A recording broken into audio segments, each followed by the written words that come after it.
আসসালামু আলাইকুম। সবাই কেমন আছেন? আশা করি ভালো আছেন। আমি অনেক ভালো আছি। আজকে যাচ্ছি আসলে আজকে কয়েক জায়গায় যাওয়ার আছে। প্রথমত হাসপাতালে যাবো আমার ছোট মেয়েকে নিয়ে। দ্বিতীয়ত যাবো একটু কেনাকাটা আছে ওদের জন্য কেনাকাটা করতে। তো ভাবছিলাম আমি গেছিলাম এক নিয়েতে যে আমি হাসপাতালে রওনা হচ্ছি কিন্তু সকালবেলায় যে এখানে হাসপাতালে কাজ শেষ করে তারপরে বাড়িতে যাব। বাড়িতে যাওয়ার পরে একটু রেস্ট নিয়ে গোসল করে তারপরে যাব একটু মার্কেটে কেনাকাটা করতে। কিন্তু তারপরে তা আর হয় নাই। কারণ এখানে বসে থাকার পরে অনেকটা সময় লাগবে। যখন অনেকটা দেরি হয়ে গেছে তারপরে ডাক্তার না দেখায় চলে গেছি। আর এটা হচ্ছে চাকমাদের হাসপাতাল। তো এর জন্যই এটা এরকম আর এটা অনেক পুরানো হাসপাতাল। তো এটা আমার কাছে আসলে খুব ভালো লাগছে গ্রামের ভিতরে হাসপাতালটা। আর দেখেন ভিতরে কত সুন্দর ফুল গাছ। তো সবাই কিন্তু এই যে সিরিয়ালে কিন্তু এরা বসে আছে। তো শীতের দিন তো বুঝেনি। রোদ দেখে যেখানে রোদ থাকে ওখানে বসে থাকে। তো এখানে গোলাপ গাছ আর ফুল আর আমি তো ফুল দেখলে পরেই ঠিক থাকতে পারি না। ফুল দেখলে পরেই মনে চায় সব নিয়ে আসি আর নাহলে ভিডিও করি। তো ভাবলাম একটু ভিডিও ক্লিপ করি। ফুল দেখে খুবই ভালো লাগলো। তো যখন দেখলাম ডাক্তার দেখাতে অনেক সময় লাগবে তখন চলে গেলাম। কারণ আমার না হলে আবার কেনাকাটা করে আসতে অনেকটা দেরি হয়ে যাবে।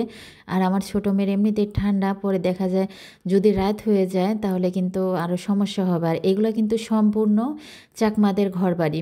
তো আমার আমার কাছে কিন্তু চাকমাদের ঘরবাড়ি খুবই ভালো লাগে। এটা হচ্ছে আমাদের বাড়ির অপর সাইডে, ওই পুরা এলাকাটা হচ্ছে চাকমাদের এলাকা। তো কি করব, অন্য আরেক জায়গায় আমি শর্টকাট ডাক্তার দেখিয়ে চলে আসলাম একটু মার্কেটে কেনাকাটা করতে। তো এখানে তো শুধু জুতা, ২ মেয়ের জুতা কিনে বলছি কাপড়-চোপড় পরে কিনবো। কারণ সবারই খুব ক্ষুধা লেগেছে। তারপরে চলে আসলাম একটু খাওয়া-দাওয়া করে তারপর কাপড়-চোপড় কিনবো। তো আপনাদের ভাইয়াকেও আমি ফোন দিয়ে নিয়ে আসি। তো আপনাদের ভাইয়া কিন্তু আমাদের সাথে ছিল না। আমাদের দোকান কিন্তু ওই পাশেই। তো আমরা একাই আসছি বাড়ি থেকে, আপনাদের ভাইয়া তো দোকানে ছিল। তো ভাবলাম সবাই একসাথে দুপুরের লাঞ্চটা করি, এর জন্য আপনাদের ভাইয়াকে ফোন দিয়ে নিয়ে আসলাম। তো এখানে আপনি এই ফাস্ট ফুডে আমরা অনেক দিন যাবৎ খাওয়া দাওয়া করি, তবে এটা কিন্তু অন্য আরেক জায়গায় ছিল, তখন ছোট ছিল। তো এটা আবার নতুন করে করছে, এটার ডেকোরেশনটা আসলে খুবই ভালো লাগলো। তো এর আগেও কয়েকবার আসছি, কিন্তু আমার কাছে এটার ডেকোরেশনটা খুবই ভালো লেগেছে। আর এটা আসলে অনেকটা বড় করছে। আর আমরা এমন টাইমে আসছি কেন জানি না, পুরো ফাস্টফুডের মধ্যে কোনো লোকজন কিচ্ছু নেই। দেখেন, আর এটার ভিতরে এতটা কালারিং লাইট, যার কারণে এটা কিন্তু অরিজিনাল কালার কোনো জিনিসই দেখা যাচ্ছে না। অনেক অপেক্ষার পরে অবশেষে খাবারটা আসলো। ফাস্টফুডে একটাই জিনিস খুব মানে বিরক্ত লাগে যে খাবারের জন্য অনেক সময় অপেক্ষা করতে হয়। তো শর্টকাট যেটা সেটাই কিন্তু নিয়েছি। ফ্রাইড রাইস এবং চিলি চিকেন নিয়েছি।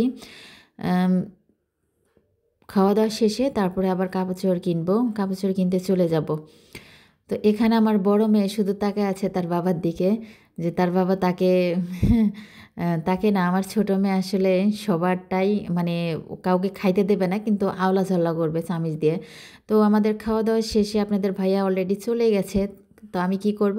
কফি অর্ডার করেছিলাম। তো আপনাদের ভাইয়া কিন্তু কফি খায়নি। আমি একা একাই বসে কফি খাচ্ছি। তো সবাই ভালো থাকবেন, সুস্থ থাকবেন। আল্লাহ হাফেজ।